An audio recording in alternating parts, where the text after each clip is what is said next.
Excellencies, ladies and gentlemen, dear friends and colleagues, we're having this conversation under unusual circumstances at a pivotal moment in history. In a world already fundamentally transformed by digital technologies, the onslaught of the COVID-19 pandemic and the need for social distancing have propelled the adoption of information and communications technologies and transformed the bedrock of humanity's means of survival and prosperity: communication. To cooperate, we must communicate, and to communicate nowadays, we must use digital means. This is an important time for internet governance. COVID-19 has raised the stakes for global digital cooperation. Over the last few months, my office, in partnership with the International Telecommunications Unit, organized a series of webinars on digital cooperation in times of COVID-19 and beyond.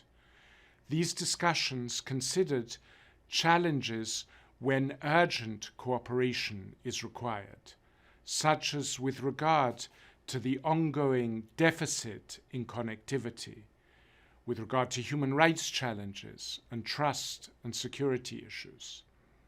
Health systems today don't just have to treat the sick, they also have to deal with cyber attacks and the spread of dangerous, life-threatening misinformation. In follow-up to the Secretary-General's call for a global ceasefire, I also called for a digital ceasefire.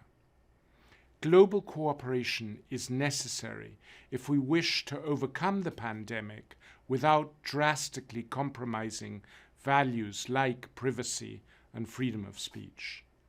A few days ago, the Secretary-General presented his roadmap for digital cooperation, which sets forth his vision for how the international community should engage on these and other key digital issues outlined in the report of the High-Level Panel on Digital Cooperation.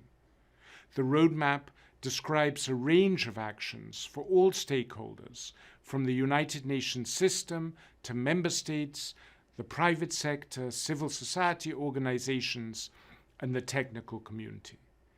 The United Nations, including the IGF, the Internet Governance Forum, can truly serve as a platform for informed discussion and evidence-based decisions and practices.